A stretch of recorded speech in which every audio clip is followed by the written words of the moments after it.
Bonjour les runners, bonjour les sportifs, bonjour au petit monde de la course à pied, c'est Seb et c'est un grand plaisir pour moi de vous retrouver aujourd'hui pour un nouvel épisode du podcast À côté de mes pompes, épisode 180 dans lequel je vais vous présenter non pas un invité mais deux.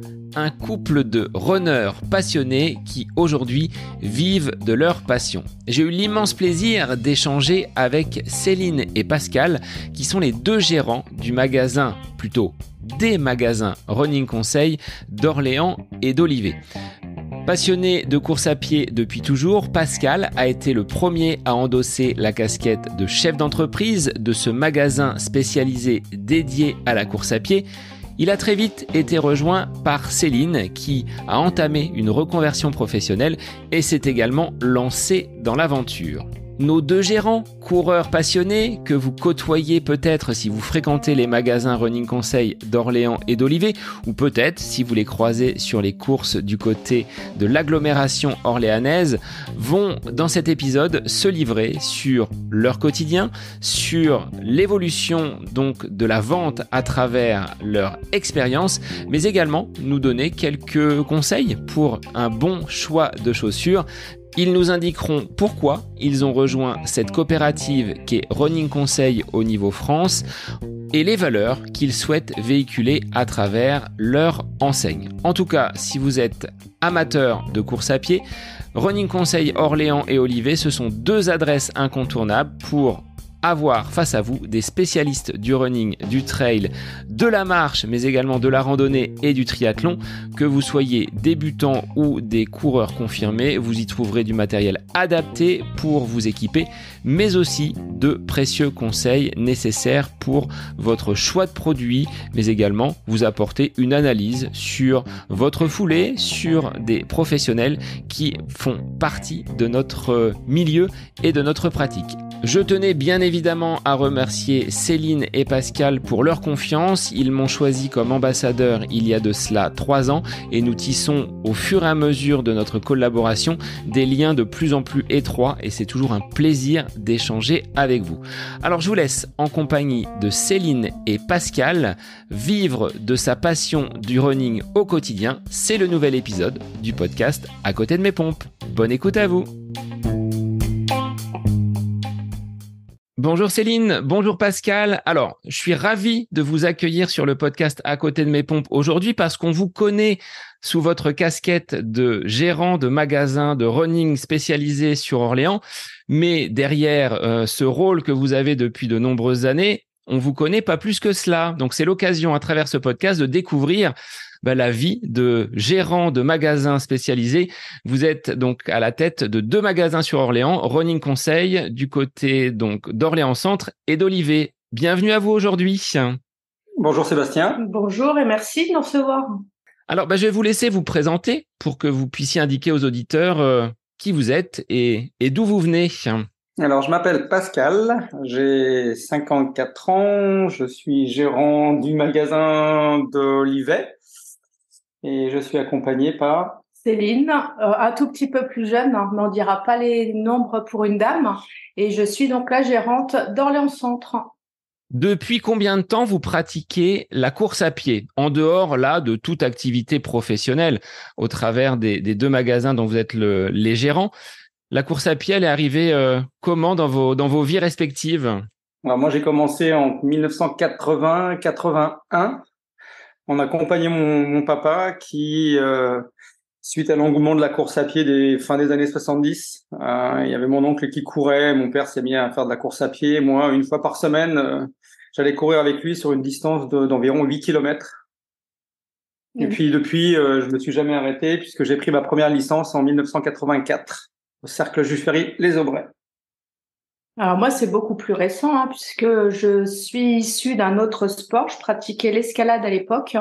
Et lorsqu'on va sur un site naturel, eh bien, on a pas mal de marches d'approche. Donc, ça se fait d'abord en marchant, puis après, ça a été de marche de plus en plus active pour finir par le trail. Et puis après, j'ai découvert un petit peu plus d'autres facettes, puisqu'en voulant progresser, on se met dans un club. Et là, on touche un petit peu à d'autres choses et je relâche pour l'instant. Je suis complètement plus du tout dans le trail, mais plus sur des courses sur route. Alors, qu'est-ce que tu pratiques comme course sur route, Céline? Quelles sont tes distances favorites? Alors, distance favorite, je sais pas si on peut en avoir forcément, en fonction du moment, mais là, je suis plutôt dans la distance du marathon. Avec des chronos qui avoisinent quel ordre d'idée que les auditeurs puissent se positionner. Après, je sais pas si c'est quelque chose de très significatif pour toi. Non, parce que c'est en fonction de moi. Je suis championne de mon monde, donc moi je suis championne à 3,12, mais il y en a qui font bien mieux et d'autres qui sont en deçà. Mais peu importe, l'important c'est on se bat à chaque fois contre nous et on repousse nos propres limites. Pascal, de ton côté, est-ce que tu es encore très actif dans les compétitions ou est-ce que tu as pris un petit peu de recul? Très actif dans les compétitions, non. J'ai pris beaucoup de recul. Maintenant, c'est de la pratique. J'accompagne Céline dans ses footings, dans ses séances, et ça me convient parfaitement. Comme j'ai pu le dire tout à l'heure, ayant commencé relativement tôt, la pratique, elle a glissé plus sur de la pratique loisir, entretien. Il y a encore quelques années, je faisais de la compétition, mais maintenant, j'ai plus envie. C'est venu naturellement, en fait, sans aucune frustration. Comment tu as vu évoluer, Pascal, cette discipline? Tu disais, j'ai commencé avec mon papa, on était aux prémices de la course à pied. Il y avait peut-être pas autant d'engouement dans les années 80 qu'il y en a aujourd'hui sur toutes ces compétitions qu'on voit fleurir chaque dimanche. Quelles seraient finalement les évolutions? Est-ce qu'il n'y a pas une nostalgie de la course à pied des précédentes années? Alors, il se trouve que j'écoute ton podcast depuis un petit moment, et puis il y a certains intervenants qui en ont parlé vraiment très très bien. Je pense dernièrement à Dominique Chevelier ou Éric Lacroix ou d'autres qui courent depuis très très longtemps. La nostalgie, non, on évolue, tout change. J'ai absolument pas aucune nostalgie. C'est vrai que j'ai vu le début de la course à pied. Début des années 80, c'était Spiridon. Je lisais le soir les magazines Spiridon que mon oncle me redonnait. Il y avait une approche un peu plus légère. Alors, si je vais faire preuve de nostalgie en disant plus convivial, mais ça a évolué, ça a changé. Je peux pas me projeter sur ce qui se faisait avant et c'est ce qui se fait maintenant, clairement. Mais oui, ça a changé, ouais. Céline, toi, ton regard sur une jeune pratiquante que tu es, comment tu es entrée dans la course à pied et qu'est-ce qui t'a séduit pour délaisser en partie l'escalade? Moi, alors, je vais pas avoir même avis. La convivialité, c'est plutôt sympa d'être dans un club et de partager des moments de sortie de groupe où on partage un petit bout un petit moment de nos vies qui sont un petit peu, qui vont dans tous les sens et on peut se poser et revenir à des choses un peu plus, dans l'humain, en fait. Donc, pour la convivialité. Quelque part, je vais rebondir un petit peu à ce que tu viens de dire. Avant, l'athlétisme était vraiment orienté compétition, plus athlétisme, piste d'athlétisme, compétition chrono. Et ça a réellement disparu. Nous, on le voit en magasin. C'est plus du tout la même clientèle qu'il y avait il y a peut-être 30 ou 40 ans quand les premiers magasins ont ouvert. Ça va être la pratique santé plutôt maintenant. Alors que moi, c'était vraiment la pratique. Quand on commençait la course à pied, c'était le début du hors-stade. Mais la démarche que j'ai pu avoir, c'est d'aller tout de suite sur la piste, même si j'ai commencé par du semi-marathon à 16 ans. Donc c'est dans ce sens-là que ça a pu évoluer. Et quels ont été tes faits d'armes, Pascal? Sur quelle distance tu t'épanouissais le plus sur la piste? Alors, épanouir, je sais pas, parce qu'il y a une partie de souffrance et de difficulté, mais j'ai fait du 60 mètres en salle, et puis j'ai fait du marathon. Mais la distance qui était la mienne, c'était plutôt le 800 mètres. J'ai commencé par du 400 mètres, mais j'étais pas suffisamment rapide. Et puis j'ai fait un peu de 800 mètres, et puis voilà, 800 mètres, mais je me suis éclaté sur toutes les distances, parce qu'elles sont toutes différentes. J'ai pris beaucoup de plaisir en cross aussi, quand j'étais master. J'ai refait du 800 mètres en master, je me suis éclaté comme si j'avais 15 ans, donc c'était non vraiment il y a pas de distance, je me suis éclaté tout le temps sur toutes les distances. Mais j'étais plutôt coureur de 800 mètres, 400 800 mètres, on va dire comme ça. Cette activité de gérant d'un magasin spécialisé, donc Running Conseil sur Orléans, deux magasins, Olivet et Orléans Centre, est-ce que ça a été votre activité première ou est-ce que il s'agit d'une reconversion? Comment vous avez basculé dans cette activité en lien avec votre passion commune, à savoir la course à pied? Alors, la passion, elle a toujours été présente et est encore toujours présente aujourd'hui. Mon parcours professionnel a été très très très varié. Je suis passé par la case enseignement et puis là, ça va faire 8 ans maintenant que je suis totalement dans ce qui m'anime le plus et ce qui me motive énormément, tout ce qui est autour de la course à pied et là la vente en l'occurrence maintenant. Pour Céline, c'est un petit peu différent. Elle va en parler. Ouais, moi je suis enseignante de formation en biologie. Et j'ai eu toujours exprimé l'idée de pas faire de l'éducation nationale toute ma carrière. Et j'ai eu cette opportunité de reprendre le magasin du centre. Et donc, j'ai abandonné mon métier premier pour être finalement gérante de magasin. Mais en fait, c'est pas très, très loin puisque lorsqu'on est en relation avec nos clients coureurs, il faut leur expliquer l'intérêt de tel ou tel produit et pourquoi on a choisi tel ou tel produit à leur présenter. Donc, au final, on est toujours dans les mêmes compétences. Est-ce que tes classes, et là je me projette en tant qu'enseignant, ça fait 17 ans que j'enseigne, est-ce que tes classes et tes élèves ne te manquent pas et est-ce que tu te réveilles pas le 31 août au soir avec des sueurs sur une préparation de rentrée le 1er septembre? Le stress du cartable pas prêt, non, je l'ai plus du tout. Non, le cartable ne me manque pas, les élèves ne me manquent pas. De toute manière, j'en retrouve qui couraient et qui courent. Donc au final, je les ai toujours un petit peu à portée de main pour ceux qui étaient sportifs et ceux qui pratiquent la course à pied. Mais la relation qu'on a avec les personnes, avant, moi, c'était des jeunes. Ils avaient entre 17 et 20 ans et maintenant, j'ai des moins jeunes. Mais la relation avec les gens, on l'a toujours. Donc au final, de ce point de vue-là, il n'y a pas de manque. Et puis les copines ne peuvent pas manquer. Donc au final, c'est plutôt chouette. Comment on arrive à monter un magasin de running spécialisé? Vous êtes posé la question, vous avez bâti une stratégie. Comment ça s'est mis en place et pourquoi avoir choisi Running Conseil, qui est une coopérative de magasins présents donc à travers la France. Mais je vais vous laisser présenter le concept et cette organisation donc autour de Running Conseil.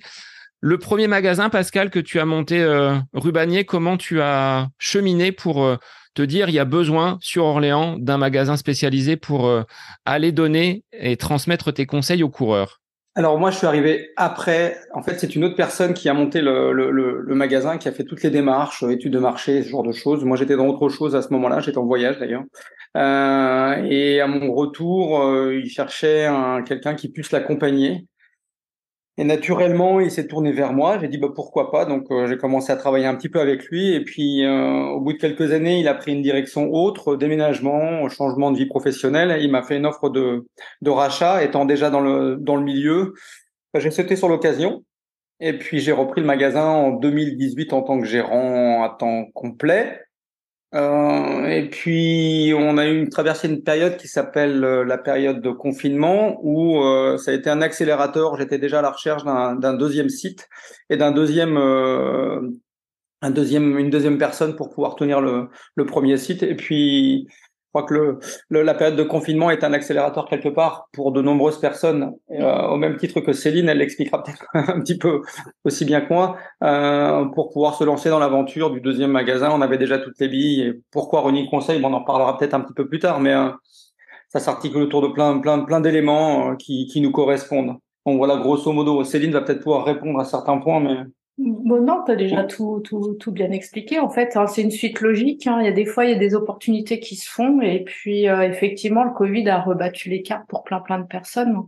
Et donc, deux sites étaient importants parce que venir en centre-ville peut être un petit peu laborieux parfois. Il y a des gens qui se sont mis à la course à pied au moment du Covid aussi. Et l'intérêt d'avoir deux magasins, un de centre-ville qui reste pour les gens qui habitent et travaillent à Orléans-Centre est important, puisque lorsqu'on a dit qu'on allait ouvrir un deuxième magasin, ça a fait beaucoup de sueur froide à tous ceux qui fréquentaient le magasin et qui ne voulaient pas aller en périphérie. À contrario, tous ceux qui viennent de loin, puisqu'on a quand même pas mal de clients qui viennent de loin, ça leur offrait l'opportunité de pouvoir se garer à proximité en fait. Et donc, du coup, 2 magasins permettaient de toucher ces différentes catégories de personnes. Est-ce que sur les 2 magasins, vous proposez les mêmes produits? Est-ce qu'on va trouver la même ambiance, la même segmentation de produits dans Orléans Centre et sur le deuxième magasin plus récent d'Olivet? Alors, il y a le magasin du centre-ville, il fait 30 mètres carrés. Le magasin d'Olivet, il fait 150 mètres carrés, plus un petit espace premium, que j'appelle le Running Lab, où j'ai un tapis, il y a un petit canapé, où on accueille les clients qui veulent vraiment un cocooning premium. Donc, c'est deux tailles totalement différentes. Maintenant, les produits, il y a une trame qui est identique, des marques qui sont identiques. Mais on a quand même voulu jouer la carte de différenciation en ayant une marque et de la complémentarité. Et de la complémentarité, c'est-à-dire qu'on va jouer sur des coloris, par exemple. Parce que c'est quelque chose qui revient souvent. Vous n'avez que ce coloris-là, mais non, on a ce coloris-là que vous pouvez avoir un peu plus tard dans la journée. De coloris ou de modèles au sein d'une marque. On peut avoir les mêmes marques et à ce moment-là des modèles différents dans l'une ou l'autre des boutiques. Et puis on a des marques qui sont différentes pour pouvoir être le plus complet, avoir un panel le plus complet possible en chaussures. Moi, le magasin étant trop petit, le triathlon va se retrouver au magasin du Sud obligatoirement. Le trail sera un petit peu plus poussé aussi au magasin du Sud. Donc, on a une trame commune, mais on a aussi des spécificités au sud et au centre. Mais la personne qui veut pas nécessairement se déplacer, on peut faire venir les produits facilement puisque vivant ensemble, obligatoirement, on se voit. Et donc, les produits voyagent d'un magasin à l'autre très facilement. Donc, vous arrivez finalement à balayer la pratique de la course à pied sur route, du trail, mais également du triathlon sur vos 2 magasins avec un côté textile, des équipements, on va dire, un peu plus électroniques et la nutrition. Enfin, on balaye vraiment toutes les possibilités pour qu'un coureur puisse à la fois s'équiper, se vêtir et se nourrir pendant sa pratique de la course à pied. Tout le triathlon est au magasin du Sud, parce que l'espace ne fait pas, enfin c'est pas possible d'avoir des équipements triathlon comme en centre-ville. Après, j'ai une petite sensibilité sur tout ce qui est athlétisme aussi. Les points d'athlétisme sont au magasin du Sud. Pour le reste, comme on a pu l'expliquer, c'est des produits qui sont identiques. C'est juste les coloris, mais on a effectivement de l'électronique, de la diète, tout ce qui est connexe à la pratique de la course à pied. Ça va de la ceinture, enfin des lacets, ce genre de choses qu'on trouve dans les 2 magasins. Alors Céline, est-ce que le fait d'avoir rejoint donc Pascal sur un des 2 magasins, ce n'est pas un atout pour vous d'avoir Pascal qui peut s'occuper, on va dire, de la jante masculine et toi d'avoir ce pendant conseil pratiquante également donc en course à pied et de pouvoir apporter tes conseils de femme à des personnes féminines qui vont courir? Alors, je vais tout de suite jeter un pavé dans la mare. Le magasin du centre n'est pas un magasin pour les femmes et le magasin du Sud n'est pas un magasin pour les hommes. Ça, on me l'a beaucoup dit au début quand j'ai repris le magasin. On accueille effectivement tous les sexes sans problème. Mais c'est vrai que en fait, expliquer un problème de dame, c'est plus facile à une dame. Parler essayer d'être raccord entre les chaussures et le haut, la partie textile. Des fois, c'est un petit peu plus facile de l'expliquer à une femme. Mais je reçois aussi bien volontiers les messieurs et je conseille aussi bien volontiers les messieurs sur leurs problématiques à eux. Et Pascal est en capacité de vendre un soutien-gorge à une dame au magasin du Sud. Mais on a beaucoup rigolé avec ça au début, effectivement, où il a fallu se battre contre ces a priori-là. Mais en tous les cas, c'est vrai, t'as raison. Être un homme et être une femme, ça permet aussi d'adapter les discours aux problématiques des uns et des autres qui ne sont pas nécessairement les mêmes. Ça, c'est un point qui a été dont on a déjà parlé entre nous. C'est la légitimité d'une dame dans un magasin de sport, dans un milieu qui est quand même assez orienté compétition, chrono. Et ça, Céline a dû faire face à pas mal d'a priori assez violents d'ailleurs au début, en disant mais vous courez vous ou, enfin certains messieurs avaient des remarques pas forcément très agréables à entendre. Maintenant, bon, les plus sceptiques ont été convaincus. Je pense que là, ça s'est largement effacé. Mais au début, oui, ça a été une difficulté. On n'en a rien. Je te rassure, on en a beaucoup ri quant à le monsieur qui m'appelle en me disant mais j'ai eu votre dame au magasin du centre, elle m'a vendu ça. Qu'est-ce que vous en pensez? Bah que du bien. On en a beaucoup ri. Bon, bref, c'est anecdotique. C'était justement ma question, la légitimité justement de ton introduction dans le magasin Running Conseil. Céline, comment tu as fait ta place et comment tu chemines pour accompagner, mais ça je le verrai avec Pascal également dans un deuxième temps, quel est le processus quand un client franchit la porte d'un magasin? Quelles sont les questions que tu vas pouvoir lui poser? Comment vous allez fonctionner pour dans cet entonnoir, vraiment pouvoir choisir le bon modèle adapté à la personne qui arrive peut-être avec un modèle en tête, mais qui ne lui correspond peut-être pas du tout.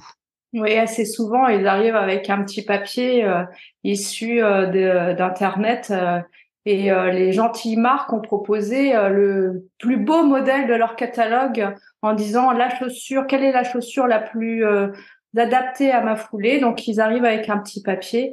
C'est tout à fait légitime et c'est bien quand les gens arrivent avec déjà une petite idée de ce qui existe. Maintenant, on les reçoit comme nous, on aimerait être reçus. Et ça, on accorde beaucoup d'importance à l'accueil et on papote beaucoup sur finalement d'où ils viennent. Donc, on déconstruit tout ce petit papier en fait. D'où ils viennent, quelles sont leurs problématiques. Parce que chacun a une problématique, ça peut être des semelles, ça peut être des pieds crochus, ça peut être un problème de dos, ça peut être plein de choses, ou une reprise après une grossesse. Et donc, du coup, d'où est-ce qu'ils viennent et où est-ce qu'ils veulent aller? Et ça, c'est important parce que faut que la chaussure, elle soit calibrée. Et donc, nous, étant pratiquants et ayant la chance de mettre les pieds dans toutes les chaussures qu'on a au mural, on les connaît parfaitement et on sait les caractéristiques, les points forts, les points faibles des unes et des autres en fonction des problématiques des gens. Donc, en fonction de notre expérience, notre expertise aussi de coureur et de ce que les gens vont nous raconter, eh bien, on va adapter le produit à la demande et à la problématique de la personne. Et ça sera pas nécessairement ce qui était sur le petit papier au début. Et loin s'en faut. Je pense que Pascal, tout à l'heure, il aura une anecdote assez sympathique à vous raconter. Et donc, après, eh bien, on fait une sélection de produits que les gens, et ça c'est très important, vont pouvoir essayer. Alors moi, j'ai pas de tapis de course, et la plupart des gens ne courent pas sur tapis de course ou ne savent pas courir sur tapis de course, donc on les envoie, pour ma part, je les envoie courir sur le trottoir. Et puis, ils arrivent très vite à voir lequel produit parmi ceux que je peux proposer et va matcher avec leur envie aussi et leur ressenti. Et donc, à ce moment-là, eh bien, le choix est fait. Moi, je peux rebondir sur ce dont tu viens de parler. C'est la légitimité. Quelle est notre légitimité? La connaissance des produits, le drop, le poids. On peut parler d'aspects techniques. Ça parle à très peu de clients. Après, il y a le fait que nous soyons pratiquants et ça fait partie des prérogatives au sein de Running Conseil d'être un minimum pratiquant. On ne demande pas à faire 2 heures au marathon ou être champion du monde. C'est être un minimum pratiquant pour pouvoir, comme a pu le dire tout à l'heure Céline, avoir une sensibilité sur quand on glisse le pied dans une chaussure, qu'est-ce que ça va impliquer pour le client. Confort, légèreté, dynamisme, ces éléments-là. Et puis après, il y a tout ce qui va être un petit peu, je veux dire, périphérique. C'est j'ai une casquette d'entraîneur. Enfin, j'ai mes diplômes d'entraîneur de demi-fond et de hors stade. Diplômes fédéraux, et ça apporte une petite plus-value quand la personne vient en magasin et va parler de sa préparation. On va pouvoir rentrer dans les choses un petit peu plus pointues. On est tous les deux venant de formation d'enseignants. On est toujours très curieux de ce qui se passe dans le monde de la course à pied. Alors, les podcasts que tu as fait autour des gens qui sont dans le corps médical ou qui sont dans la recherche, ça va nous intéresser, que ça soit tout ce qui est biomécanique, tout ce qui va être diététique. Enfin, tout ça, c'est en plus, on va dire. C'est pas simplement vendre une paire de chaussures à Madame Dupont, et je vais rebondir sur ce qu'a dit tout à l'heure Céline, où il y a une dame qui vient en magasin et qui avait fait ses recherches sur Internet, qui est, comme elle le disait, tout à fait légitime, et c'était normal de faire ses devoirs avant de venir, et qui arrivait avec un modèle très très haut de gamme d'une marque à plaque carbone, alors qu'elle débutait la course à pied, elle était en surcharge pondérale avec des problématiques de pied, et il a fallu qu'on lui explique et qu'on déconstruise un petit peu ses a priori pour l'accompagner sur une chaussure qui était 2 fois moins chère et adaptée, on va dire ça comme ça. Et par rapport à ces experts du corps médical, est-ce que vous avez des partenariats, des spécialistes, kinés, podologues, qui drainent vers vos magasins des patients qui sont des futurs clients pour vous, des athlètes? Est-ce qu'il y a ce lien qui se fait entre les praticiens, ou est-ce que c'est deux mondes complètement parallèles? Alors, je vais me permettre de répondre. On a des kinés, on a des podologues qui nous envoient régulièrement du monde parce qu'ils sont déjà passés en magasin, ils savent comment on travaille. Et ça, c'est important pour nous. Eux ont une vision médicale et qui s'articule autour d'une pathologie particulière. Les produits changent tous les 12, 18 mois, 24 mois, grosso modo. Donc, quelquefois, ils sont enfermés dans une connaissance qui a déjà évolué et ils nous envoient du monde et le produit soit n'existe plus, soit il a évolué, soit il a disparu. Donc, c'est à nous un petit peu de mettre ça. Donc, on entretient avec quelques kinés et quelques podologues sur Orléans de très bonnes relations. Et puis, de façon très régulière, c'est arrivé la semaine dernière où j'ai trois personnes de suite quasiment qui sont passés, qui ne se sont pas lancés comme podologue, mais bon, la terminologie qui est utilisée m'a fait tiquer un petit peu, et puis j'ai dit, mais vous êtes podologue? Oui, oui. Et ils venaient un petit peu faire un tour dans le magasin, regarder quels étaient les produits pour pouvoir ensuite soit orienter leur patientèle, soit se dire, bah, effectivement, j'étais arrêté sur ce type de chaussures, mais ça a bien changé. On pourra en rediscuter un peu plus tard, mais le partenariat, ça serait trop. C'est peut-être trop, mais en fait, il y a quand même une reconnaissance des uns et des autres, hein, et un travail en continu, parce que lorsqu'on sait que tel client vient de tel spécialiste, hein, on connaît un petit peu ce qu'il aime, on sait ce qu'il met en œuvre aussi pour son patient, et là, à ce moment-là, on adapte vraiment le discours en fonction du praticien. Et ça, c'est important. Il faut savoir que la vie médicale, on pourra rarement, nous, de notre côté, faire quoi que ce soit. C'est-à-dire que quand on a un monsieur X qui vient en magasin avec un petit papier qui dit je veux un drop de 4,7, une chaussure de 283 grammes, et je veux ce modèle-là, on pourra rien faire. L'avis médical prévaut toujours sur notre avis à nous. Même si on essaye d'expliquer, de déconstruire, c'est toujours très, très, très délicat. Ça arrive de façon ponctuelle. Mais bon, c'est déjà arrivé où là, malheureusement, on préfère ne pas vendre une paire de chaussures que de vendre la paire de chaussures qui correspondra pas à ce que l'attente du client. Et tu le disais, Céline, tout à l'heure, par rapport aux clients qui arrivent avec leur petit papier. Est-ce que vous avez des curieux qui viennent juste pour consulter, on va dire, les tarifs et qui derrière ne passent pas à l'achat? Est-ce que c'est quelque chose qui peut être un petit peu irritant? Frustrant, irritant. C'est-à-dire qu'aujourd'hui, on a pléthore de sites, hein, que ce soit Iron, Le Pape, Alltrix qui vendent des chaussures. Comment vous arrivez à sortir votre épingle du jeu dans ce monde un petit peu digital où c'est si facile de cliquer sur un modèle de chaussure et d'ajouter au panier? Ben, en fait, ça nous arrive, effectivement, ça nous arrive assez régulièrement. Maintenant, les gens qui consomment de l'Internet resteront sur Internet. On arrive à distinguer les discours, hein, de celui qui veut acheter en magasin, de celui qui veut essayer. Et le monsieur qui se présente en magasin et qui me dit je voudrais essayer telle taille pour voir si c'est ma taille, parce que voilà, je l'ai commandé sur Internet, hein, et je veux être sûre que ce soit ma taille. Bah, je dis gentiment que c'est pas une prestation que je fais, que je n'aide pas à acheter sur Internet, hein, que mes conseils sont pour mes clients. j'ai une plus-value quand même à faire valoir. Et bon, ça se finit pas toujours très très bien, mais avec un petit sourire, les personnes repartent fâchées assez souvent. Mais j'espère qu'en réfléchissant un petit peu à tête reposée, elles comprennent la plus-value d'un magasin. On est des artisans, on n'est pas en concurrence avec Internet. On fait pas du tout le même métier. Mais Pascal, je pense qu'il y a quelque chose à rajouter. Non, mais Internet, c'est un complément, c'est pas de la concurrence. Les gens qui achètent sur Internet achèteront toujours sur Internet. Effectivement, comme l'a dit Céline, de façon ponctuelle, il y a des gens qui viennent chercher une validation sur un nouveau modèle, qui viennent chercher une validation sur leur taille, sur ce genre de choses. C'est ponctuel, c'est irritant, mais tous les magasins, alors les magasins hyper spécialistes, quel que soit le champ d'action, vous diront la même chose. Ça arrivera tout le temps. Ces clients-là fonctionneront toujours de cette façon-là. Nous, on est on se définit toujours comme des petits commerçants, on est vraiment des indépendants.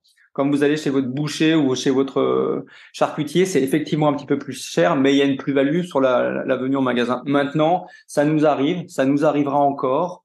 Quelquefois, on arrive à lire à travers les discours et les échanges qu'on peut avoir avec le client avant de passer un essai. On en rigole, oui, c'est irritant, et puis après on passe à autre chose. On se concentre plutôt sur les gens qui viennent au magasin et qui sont fidèles et qui reviennent chaque année ou qui viennent chercher vraiment quelque chose en plus. Et si on vient nous voir, c'est justement parce qu'on doit avoir une compétence quand même. Alors justement, ces compétences, vous les développez à travers ce groupement, donc Running Conseil. Pourquoi avoir choisi d'intégrer ce groupement? Parce qu'il existe d'autres enseignes, d'autres filiales qui proposent donc de la vente spécialisée dans le running. Running Conseil, ça a matché comment et comment vous avez effectué cette bascule vers cette coopérative? Alors, en face de Running Conseil, il y a la grande distribution, il y a Internet, les pure players, et puis il y a des franchisés, qui est totalement différent. Nous sommes une coopérative. C'est-à-dire que la concurrence que nous avons en face de nous, toutes les autres enseignes qu'on a en face de nous, ce sont des franchisés. Nous sommes une coopérative. Et la coopérative, elle va s'articuler autour de différents points. Alors on a un CA qui parle en notre nom avec les marques, on a quelqu'un qui nous représente au sein des échanges avec les marques. On a accès à certains produits, mais le point principal de la coopérative, et les adhérents pourront abonder dans cette direction, c'est le côté humain de Running Conseil. Et je pense que Céline, elle qui est rentrée dans la coopérative, alors on vient juste de passer en coopérative. On était un GIU pendant très longtemps. Il se trouve qu'on est trop nombreux maintenant. On est à 66 magasins. Et je pense qu'à la fin de l'année, il y aura d'autres magasins qui vont venir nous rejoindre avec une sélection qui s'articule autour de votes. C'est-à-dire qu'un magasin, un vote. Il y a des échanges qui sont faits en amont pour pouvoir savoir qui va intégrer. Mais sur la base de valeurs, en fait, on partage tous les mêmes valeurs et je pense que le mot qu'il faudrait garder en tête, c'est surtout ça, c'est le côté humain de ce regroupement de personnes indépendantes ayant monté un magasin de hyperspé running. Il y a des identités différentes en fonction de la géographie, bien entendu. On va pas faire les mêmes produits si vous habitez Toulon, Anglette, les Sables d'Olonne, Brest, Dunkerque, Paris. Enfin, c'est pas du tout la même clientèle. Mais quelque part, ce qui nous réunit, c'est ce côté des valeurs communes. Des valeurs communes, oui, tout à fait. Ouais. Comment vous fonctionnez pour choisir les produits qui figurent dans vos magasins, sur ces étagères? Ça se fait au niveau de cette coopérative? Vous avez peut-être, vous, des tendances sur Orléans qui ressortent, peut-être des marques qui sont peut-être un petit peu plus sollicitées. Ce choix de produits, comment il s'opère? Deux fois l'an, nous allons sur Paris pour voir finalement avec tous les autres running conseils les différentes marques qui coopèrent avec la coopérative. Et en sein de chacune de ces réunions ou chacun de ces showrooms, on sélectionne les produits qui sont les plus adaptés pour l'Orléanais et qui vont parler aux Orléanais. Il s'agit pas de choisir des chaussures qui nous plaisent nous, sinon on n'aurait que un certain type de chaussures murales, ce qui poserait souci. Mais vraiment des chaussures qui sont adaptées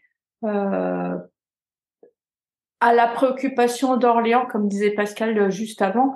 On va pas avoir le même mural à Paris que à Perpignan, puisque nous, on va pas avoir nécessairement de trail sur l'Orléanais. On a des trailers, hein, bien évidemment, et des gens qui font des belles choses.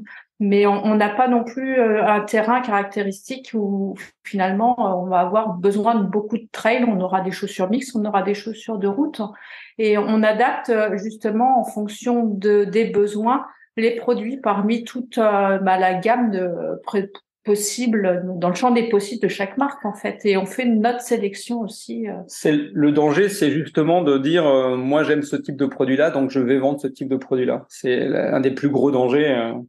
Et on met pas en avant une marque plus qu'une autre. On travaille très très bien toutes les marques, on les teste. Quelquefois, il y a des modèles qui sont vraiment très très bien. Des fois, on prend des risques en disant tiens, on va essayer ce modèle-là.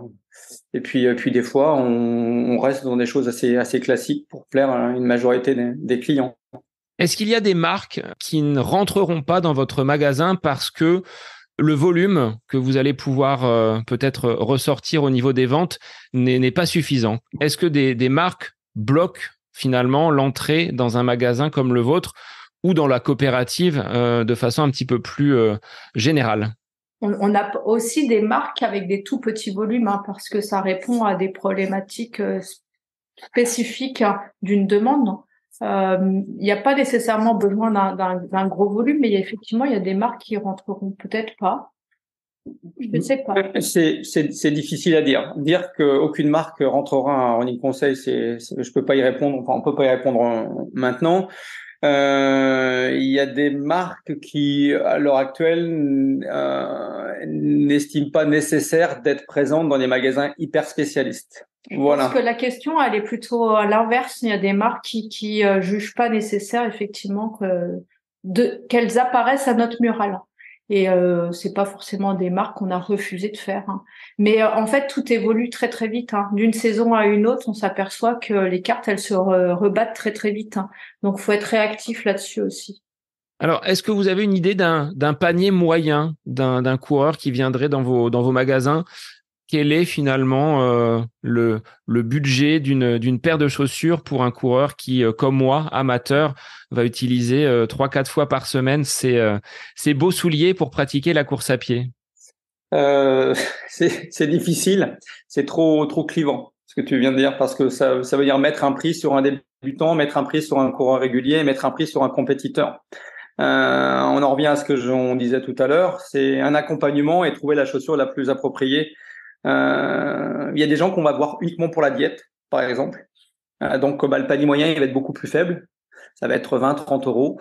Et puis, il y a des gens qu'on va voir uniquement pour l'électronique parce qu'on a le dernier produit d'une marque de montre qui vient de sortir et qui viendra la prendre qu'en magasin parce qu'on assure le SAV, on assure l'accompagnement de la mise en route. On est vraiment présent. Quand on investit 600, 700, 1000 euros sur une montre, on veut s'assurer qu'il y a quelqu'un derrière qui va répondre. Pour une paire de chaussures, on va dire le prix moyen d'une paire de chaussures, ça s'articule entre 120 et 300 euros pour les produits les plus pointus qui sont vendus en pointillé à des experts, et on met un point d'honneur à ne pas vendre ces chaussures-là à n'importe qui pour éviter le retour et l'insatisfaction du client. Mais entre 120 et 160 euros, vous avez un produit que vous allez garder si vous courez 3 fois par semaine. Alors là, pour une fois, je donne vraiment distance, temps, kilomètres.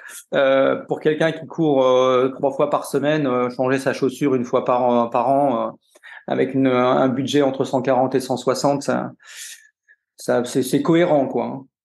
Quelles seraient finalement les grandes lignes d'un bon choix de chaussures? Céline, Pascal, on se place dans une situation pratique comme si on était face à nos élèves. On va les mettre en condition.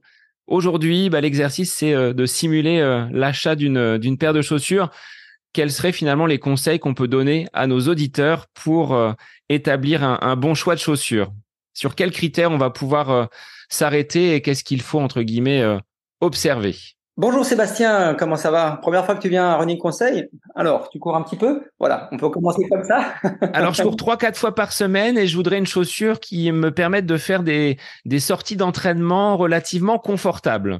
Ah voilà, on va pas te sortir des produits magiques de notre chapeau, hein, parce qu'il faut avoir les pieds dedans. Non, la chaussure idéale, c'est la chaussure qui déjà aille bien et dans laquelle il n'y a aucun point de frottement ou autre. On n'entendra jamais un running conseil. Ah, si votre pied il va se faire, non, le pied il se fait pas la chaussure. Il faut direct qu'il soit bien. Il faut qu'il soit à la taille aussi, parce qu'on a pas mal de gens qui reviennent avec des produits issus de, on ne veut pas savoir, qui sont trop courtes. Hein. Parce qu'ils ont pris pile leur taille et ça va pas du tout. Alors quand on court 2-3 kilomètres, ça va, mais lorsqu'on commence à aller sur 10 et plus, ça va plus du tout. Et les gens s'en aperçoivent vite lorsque les ongles tombent un à un. Après, peu importe la couleur, j'ai envie de dire, hein, puisque la petite phrase, ah, vous avez que ça comme couleur, bah oui, parfois on n'a que ça. Parfois, dans certains modèles, certaines marques, il n'y a qu'une couleur à l'année. Ça arrive peu, mais ça arrive parfois. Et j'ai envie de dire, faut faire avec parce que c'est le plus important. Là, on va demander s'il y a des semelles, on va demander sur quelle surface. On va les regarder une fois que la sélection a été faite en fonction du retour du client. C'est voilà, je suis quelqu'un qui court plutôt sur la route, je fais 5 km, 10 km, je prépare un marathon. Potentiellement, qu'est-ce que vous aviez comme modèle auparavant? Oui, ce modèle-là a changé. Non, c'est le même. Après, moi, on va les faire courir et on va regarder un petit peu. Ça va te parler. Ça m'intéresse beaucoup la préférence motrice des gens. Regarder un petit peu comment ils courent. On peut poser la question de savoir s'il y a une problématique, des petites douleurs à droite à gauche. Alors, on donne pas d'avis médical, même si je crois qu'une fois par jour, on a un client qui vient en magasin nous poser la question, j'ai ça comme douleur. On en rigole en disant toujours, donnez-moi votre carte vitale. Ils s'attendent à un avis médical. Alors il y en a certains qui viennent chercher un avis médical qui malheureusement c'est pas possible. De par notre expérience, on commence à avoir une idée un petit peu des pathologies qu'on voit très très régulièrement chez le coureur. Et puis une fois qu'on a ciblé ça, on fait essayer 2-3 modèles et puis il y a une sélection qui s'opère en mettant de côté le coloris, à mesure du possible. Mais c'est mieux d'avoir une bonne chaussure, enfin une chaussure appropriée, adaptée, avec le coloris qui est satisfaisant. Voilà. Et ça prend pas 5-10 minutes, parce que j'en ai parlé tout à l'heure, si c'est pour vendre une paire de chaussures, très sincèrement, ça nous intéresse pas. On veut passer du temps avec le client, on veut l'accompagner, on veut raconter une histoire, on veut revoir le client 15 jours plus tard, lui dire voilà, j'ai fait ça, je suis super content, ou après son marathon, et c'est ce qui s'est passé après le marathon de Paris, par exemple, où il y a beaucoup de clients qui sont revenus nous voir en nous racontant un petit peu leurs aventures ou mésaventures. C'est raconter une histoire, accompagner les gens et vivre avec eux leur pratique de la course à pied. Voilà, donc ça va de l'arrivée en magasin avec le bonjour, comment allez-vous à minima, et puis à très bientôt, et venez nous raconter comment ça s'est passé. Il s'écoule du temps, oui. On passe pas 5 minutes à un conseil. Oui, c'est clair. Est-ce que vous pensez, Céline et Pascal, que l'on peut courir avec n'importe quelle paire de chaussures? Ma question derrière, c'est est-ce qu'il faut opérer une rotation dans les modèles de façon à ce que le pied ne soit pas cantonné à une seule et même paire? De votre avis d'expert. On peut très bien courir avec n'importe quelle paire de chaussures, puisque c'est ce que nous faisons nous-mêmes, hein, puisqu'on teste les chaussures, donc on passe d'un modèle à un autre pour voir l'intérêt des unes des autres, sur du long, sur du court, sur du plat, sur du pas plat, sur du stable, du pas stable. En fait, dans l'absolu, on peut courir avec tout. Hein. Et puis après, effectivement, je peux dire le commerçant, alors il faut changer sa chaussure tous les 643 km. Il faut alterner entre un modèle avec très peu d'amorti et puis un modèle avec beaucoup d'amorti. On peut tomber dans ça.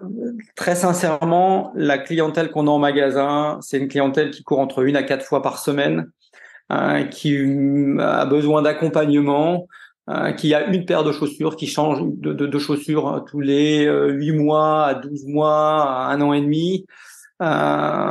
Pour certaines personnes qui sont un peu plus compétiteurs, ils vont avoir effectivement une rotation d'un produit un peu plus stable et comment avec de l'amorti sur une chaussure un peu plus dynamique. Je pense t'en es un parfait exemple.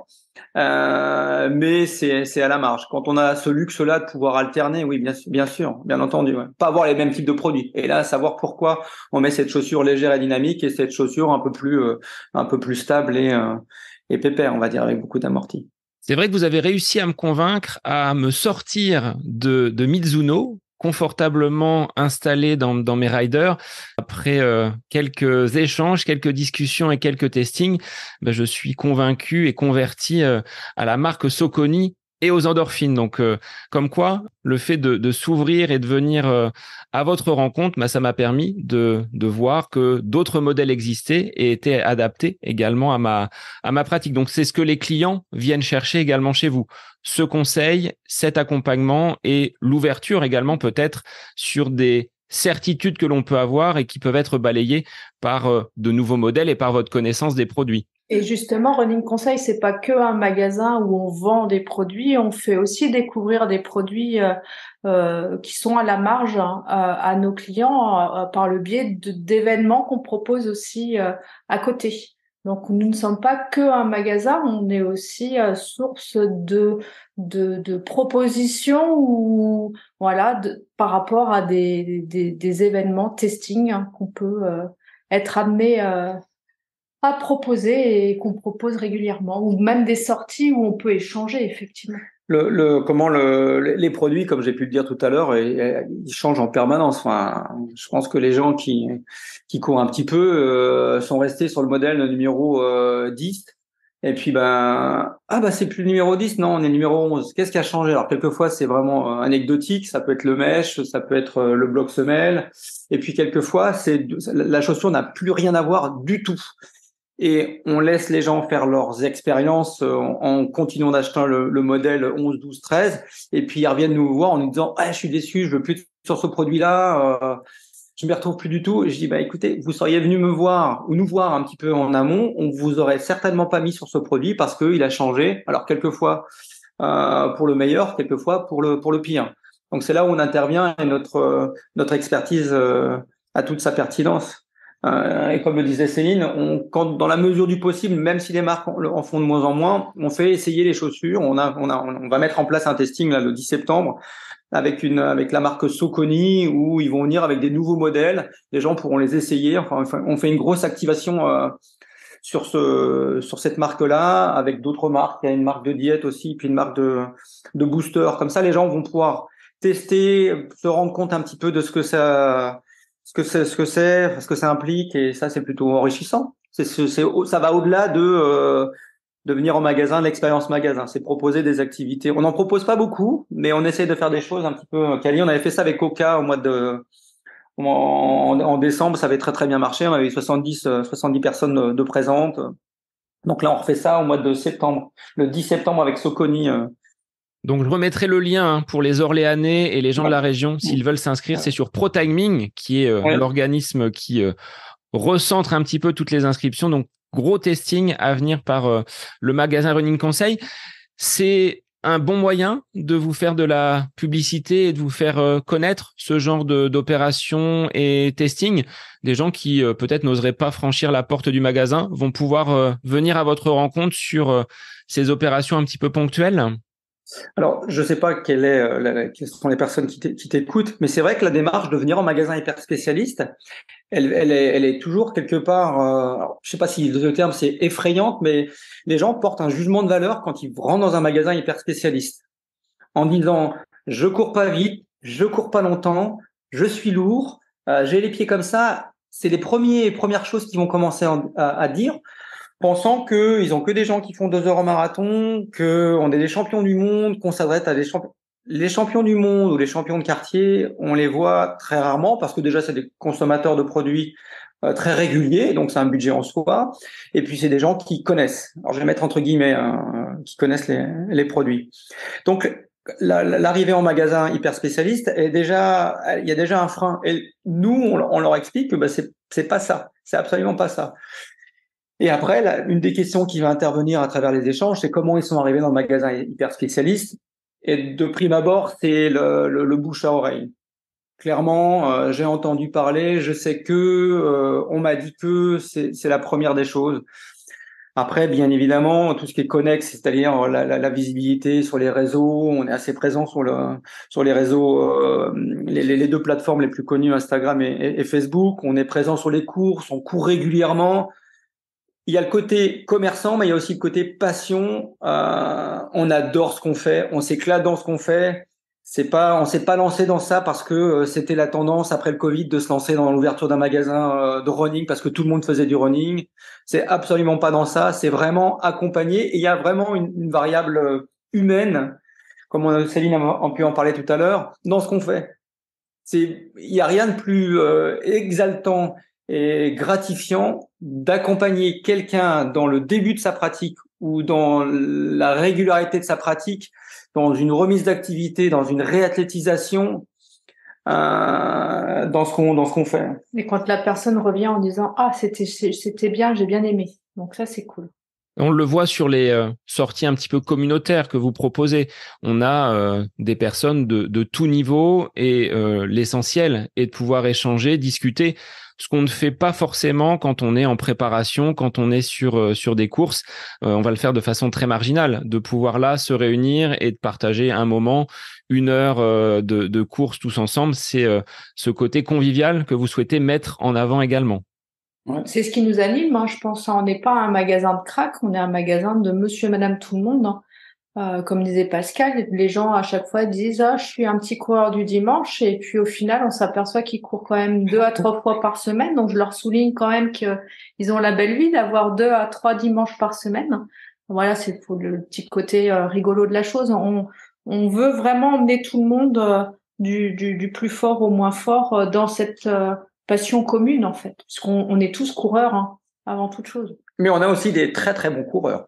Au niveau des tendances par rapport aux différentes chaussures, alors Pascal, toi qui as une longue expérience des chaussures, tu as dû voir différentes vagues, du minimalisme au maximaliste. Comment aujourd'hui on peut définir une chaussure avec les tendances donc de l'année 2023? Qu'est-ce qui se dégage des modèles que vous avez pu voir sur vos journées d'achat et qui viendront dans vos rayonnages dans quelques semaines ou dans quelques mois?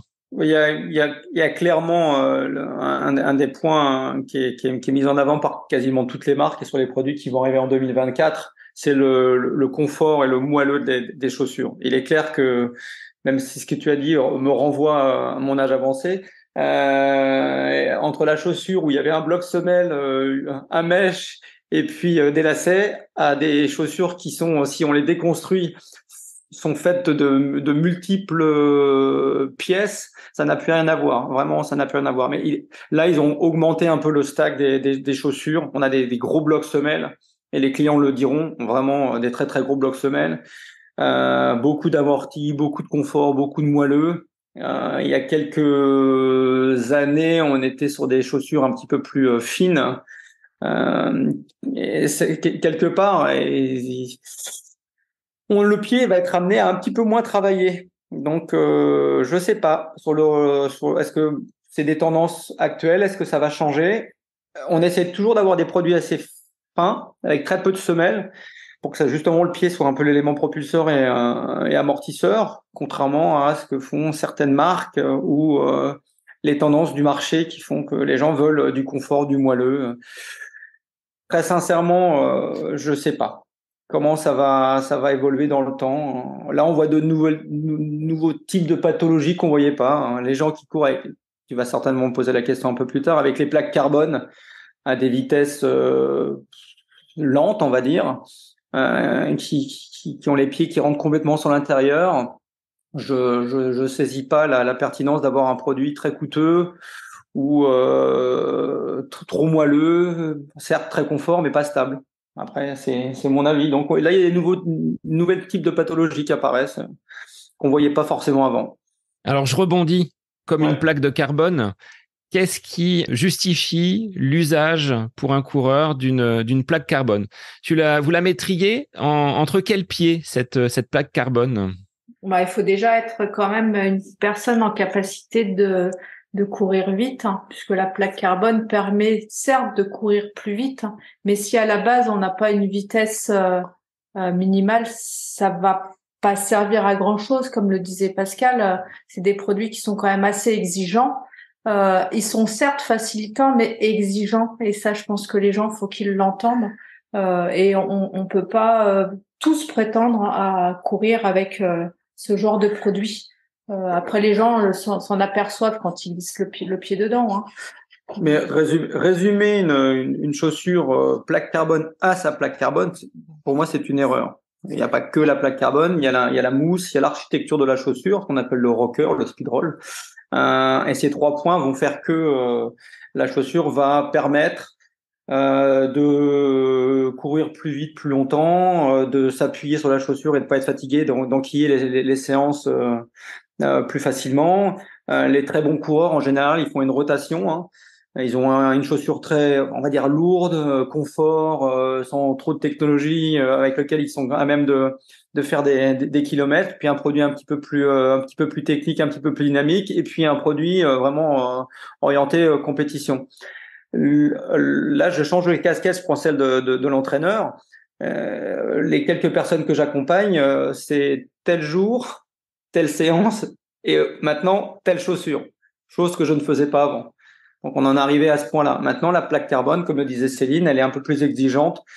Vouloir à tout prix ce produit-là pour gagner quelques secondes et de passer la barrière de l'heure sur 10 kilomètres, pour moi, il y a moins cher, mieux et plus adapté. Alors après, il n'y a pas que des chaussures qui sont pas bonnes, hein. Il y a beaucoup de chaussures bonnes, mais il y a aussi des pratiques qui sont un peu délirantes parfois, hein. On entend des récits de coureurs qui ont des entraînements un petit peu, enfin, ça pose question. Et donc du coup, la chaussure n'est pas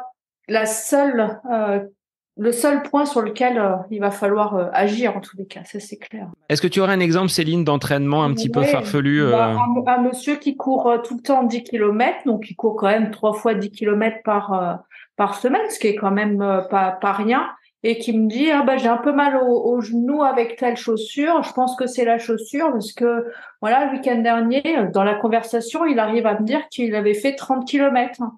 Mais j'ai dit, pourquoi vous avez fait 30 kilomètres? Ah, parce que j'ai un copain, il m'a dit qu'on allait faire un 30 kilomètres. Mais j'ai dit, vous auriez dit de faire 50, vous auriez fait 50? Bah non, 30 c'est pareil. On passe pas de 10 à 30, c'est 300% d'activité en plus.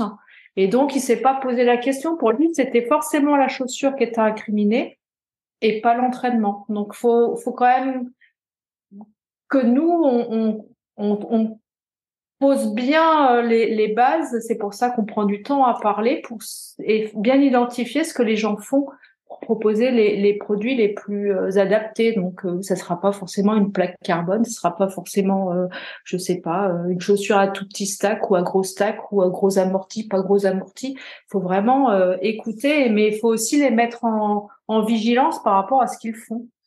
Maintenant, les plaques carbone ont clairement révolutionné la pratique de la course à pied, hein. Ça, c'est la première marque à l'avoir fait. Elle l'a très bien compris. Ils se sont tous lancés dedans. Et maintenant, il n'y a pas une marque mieux qu'une autre.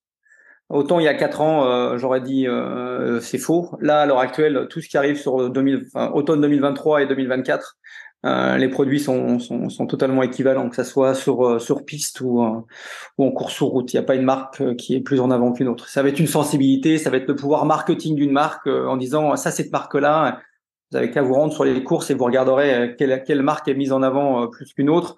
C'est avant toute chose le marketing et l'effet visibilité. Pour le reste, toutes les marques ont des chaussures à plaque carbone. Pour rebondir sur ce que tu me posais comme question, les plaques carbone qui se valent.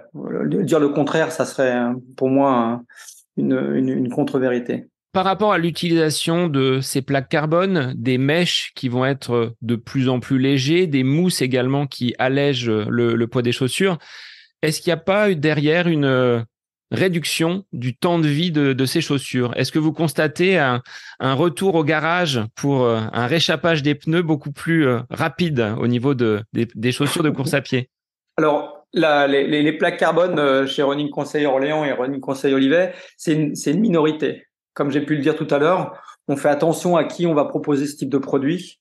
Donc essentiellement le compétiteur ou la personne qui va un petit peu vite ou qui veut une chaussure de complément. Maintenant, il est clair que la chaussure, elle va pas faire 800 ou 900 kilomètres. Ça, c'est les durées de vie pour des produits de ce type est vraiment moindre.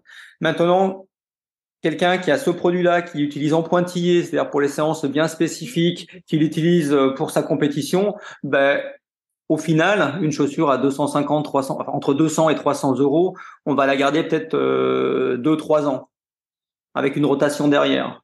Mais les produits durent un petit peu moins longtemps, oui. Bon, on est sur des blocs semelles qui sont quand même souvent très très tendres, donc des stacks très très moelleux, et elle finit par s'affaisser. Elle joue plus son rôle, quoi. Donc elle dure moins longtemps, oui. Et une chaussure qui n'est pas utilisée, est-ce qu'elle va s'user si on la laisse dans son placard? Eh bien, non. Oui et non. On n'est pas sur un yaourt, c'est ce que je dis souvent. La chaussure, enfin, il n'y a pas de date de péremption sur un produit. Il est clair que les mousses, si elles restent 10 ans dans un placard, l'humidité va jouer son rôle. Mais une chaussure qui n'est pas utilisée très souvent, ça nous arrive très, très régulièrement. Des gens qui ont une chaussure depuis 4, 5, 6, 7, 8, 10 ans. La solution de facilité, ça serait de dire, oh, il faut tout en changer. Non. Pas tout le temps, mais l'objectif d'un produit, c'est d'amortir et de restituer l'énergie. Donc, vous imaginez bien que quand elle est utilisée, que ça soit pour la marche ou la course, elle finit par ne plus jouer son rôle. Maintenant, si elle reste dans un placard pendant très très longtemps, elle va juste être passée de mode, ça c'est clair. Elle va peut-être avoir un peu plus durci. Elle sera plus lourde que celle qui c'est contemporaine.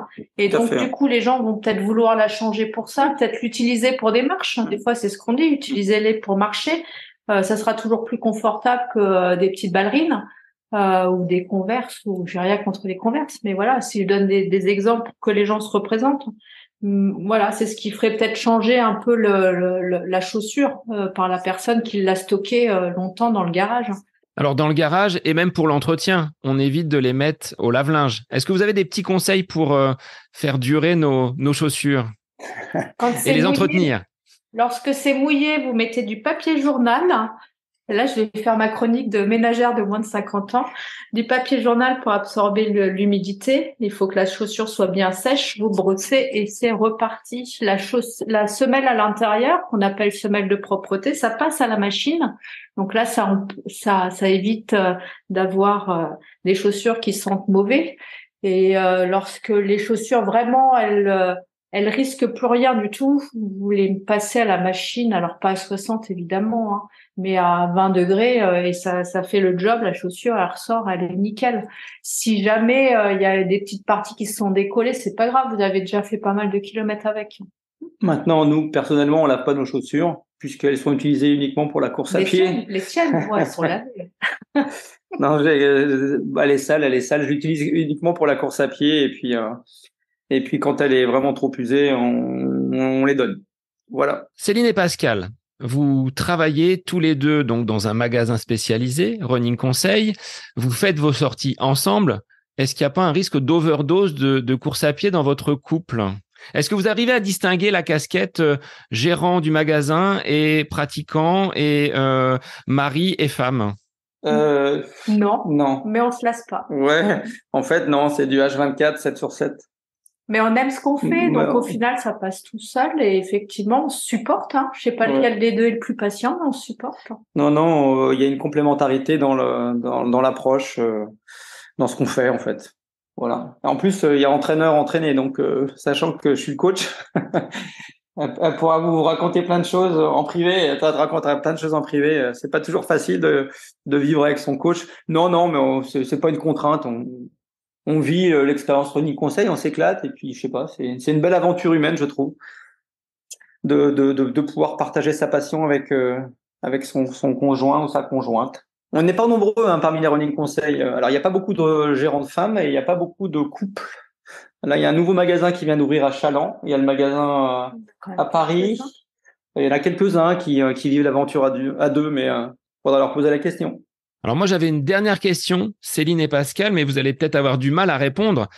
Un moment où vous êtes totalement à côté de vos pompes. Alors là, on met de côté toute pratique de la course à pied, on ne parle pas du magasin. qu'est-ce que vous aimez faire respectivement dans votre petit jardin secret? Alors, s'il est secret, du coup, on n'a pas à le révéler. Non, mais ce qu'on aime bien faire aussi, c'est se promener sur nos petits vélos. Donc, on se déplace à vélo. Lorsqu'on a la chance d'avoir des vacances sans enfants, eh bien, s'échapper à vélo. Donc là, on est littéralement à côté de nos ponts puisqu'on est sur nos petites bécanes. Ouais, nos vélos, voilà. Alors, je crois, Pascal, que tu as mené, toi, des expéditions un petit peu au long cours en vélo. On n'en a pas parlé, mais tu as été un explorateur, je dirais, avec ton vélo. Disons que ça fait une quinzaine d'années maintenant que oui, j'ai fait des voyages à vélo, seul et maintenant accompagné, oui, sur des distances plus ou moins longues, en autonomie complète, en bivouac en particulier. J'avais eu l'occasion, il y a à peine 10 ans maintenant, d'aller jusqu'à Dubaï à vélo, ouais, tout seul en autonomie. Mais maintenant avec Céline, on n'a plus trop le temps et on fait des petits voyages. Toujours en bivouac pour sortir des sentiers battus et puis se déconnecter un petit peu et prendre du recul. C'est un peu plus compliqué maintenant qu'il y a les 2 magasins, mais on espère être encore plus à côté de nos pauvres dans les années à venir. Alors, quelle sera donc votre actualité pour les semaines et les mois à venir? Il y a le testing, donc le 10 septembre. J'incite les auditeurs à s'inscrire s'ils sont du côté d'Orléans pour venir tester donc 3 marques, Soconi, Baou, la marque de diète Baou, et les manchons de compression Made in France faits à Saint-Étienne de la marque BV. Donc ça, c'est l'actualité, on va dire, très chaude pour le 10 septembre.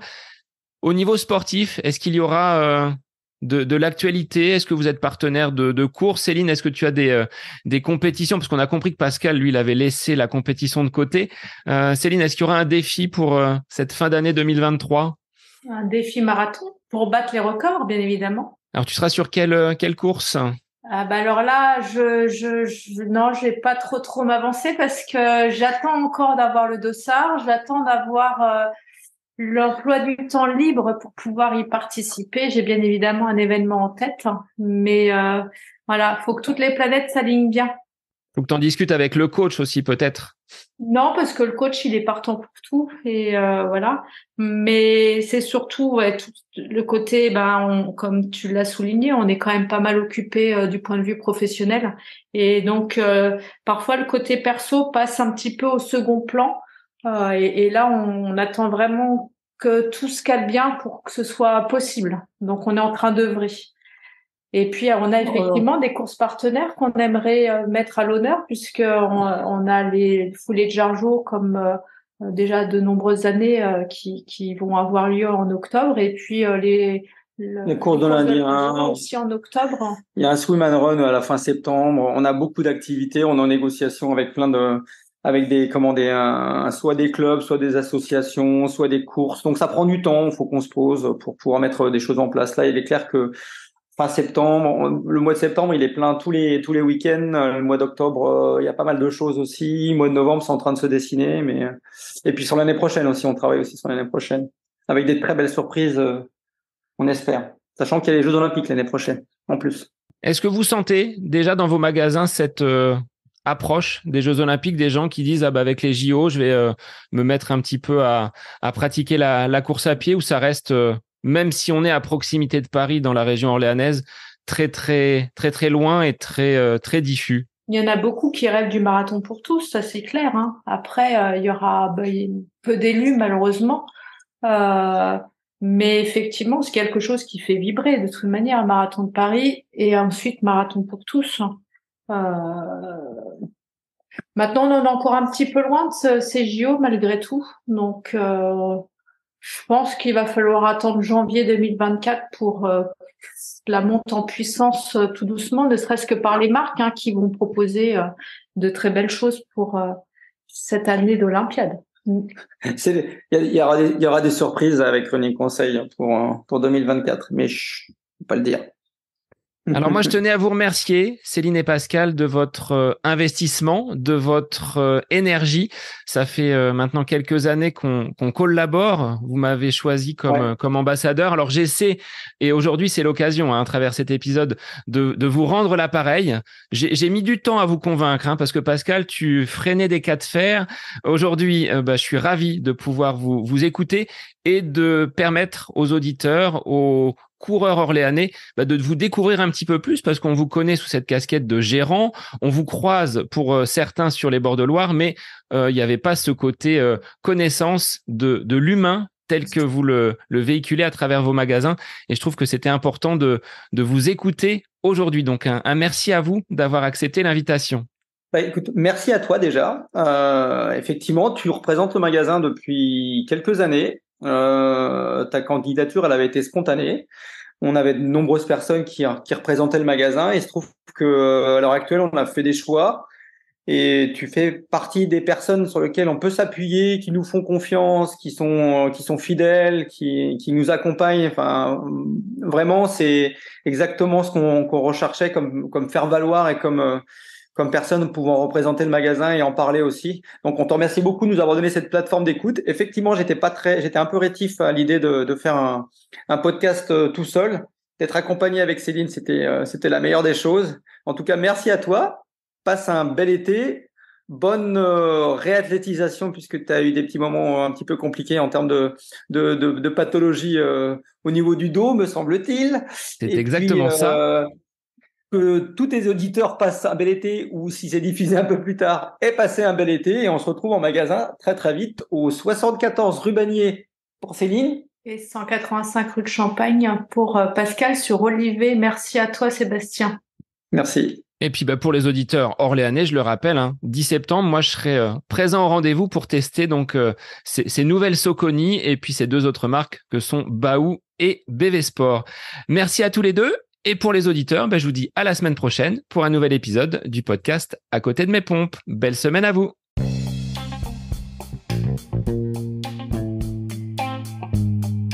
J'espère que cet épisode avec invité vous aura plu. Je vous remercie infiniment de votre écoute.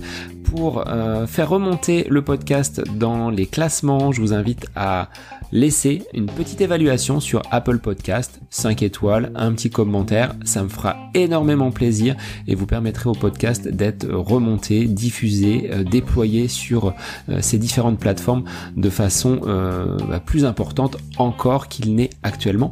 Et puis je vous invite à me retrouver sur les différents réseaux, Facebook, Instagram. Laissez votre petit message, votre commentaire, ça me fait plaisir d'échanger avec vous.